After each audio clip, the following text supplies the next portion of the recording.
everyone, I'm Miss Christine from the Hollowbrook Branch, and I am here today with another Harry Potter craft tutorial. Today we are going to be making parchment paper and quill pens, just like they use in Harry Potter. So I am going to start by showing you the materials that you'll need.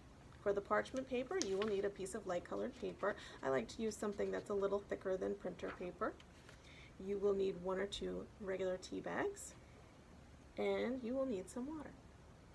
And then for our quill pens, you will need a large craft feather, and you will notice that the tip of it is hollow. That's what you want. Any color is okay.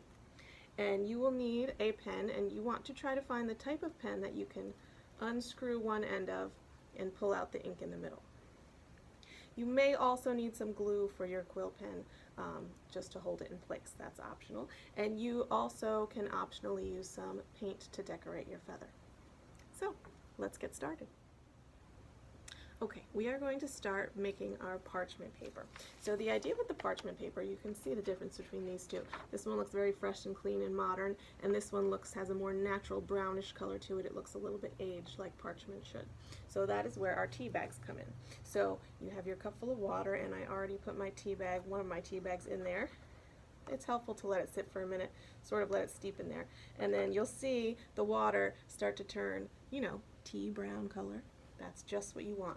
So once you see that start happening, you want to squeeze out most of the water from your tea bag, and then simply rub it over your paper. Kind of squeeze as you're doing it.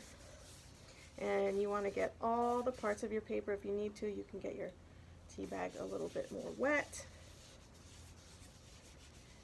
And once you have the one side done, you could flip it over and do the other side.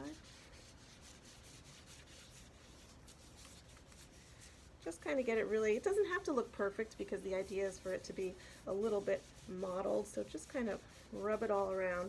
And once you have it slightly browned on both sides, you want to let your paper dry. So I'm going to put that to the side, and we'll let it dry a little bit.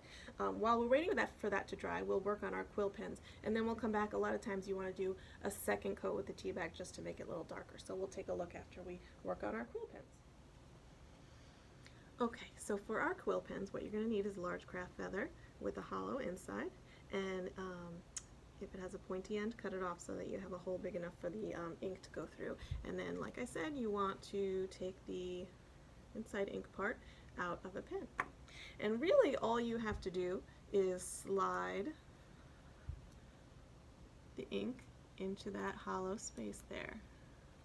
Now you'll see this one doesn't quite have enough room to go all the way up, so I'm going to just cut a little bit off the end here, and I'm going to do it carefully on a paper towel because sometimes a little ink can come out. So I'm just going to cut a little bit off the end here. It's a little tricky to get through with the scissors, but you can do it. And you can see it did splash a little ink, so you want to be careful there. And then we're just going to slide it in. Perfect. And sometimes it stays snugly by itself. It fits in just right. If it doesn't, you can just put a little bit of hot glue or white glue or craft glue, any kind of glue there to hold it in place. And then you have a working quill pen. Let's see how it does.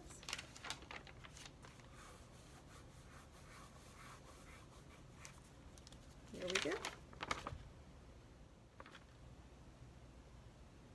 Okay, so our parchment paper is mostly dry, and the reason you do want to let it dry in between coats is that because if it gets too soaked through, you might put holes in your paper, and we don't want to do that. So it's good to let it dry in between coats. But now we're going to just do the same thing we did before. We're going to take our tea bag,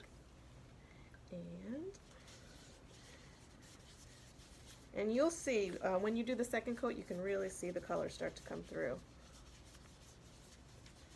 So again, you just want to cover your whole paper there. And when you've done the one side, we're going to flip it over and do the other side. I'm going to dunk my tea bag again. It's been sitting in there while I was doing my quill pen, so it's nice, and the water's nice and brown now. A little more. If it's too dry, it won't make it, it won't turn it brown.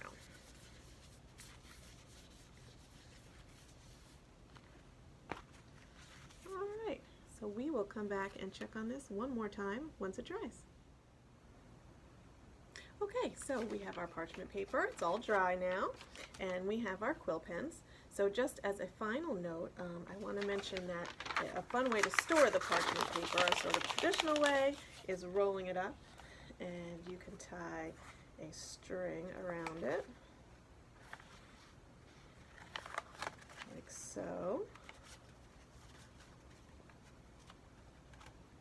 we go.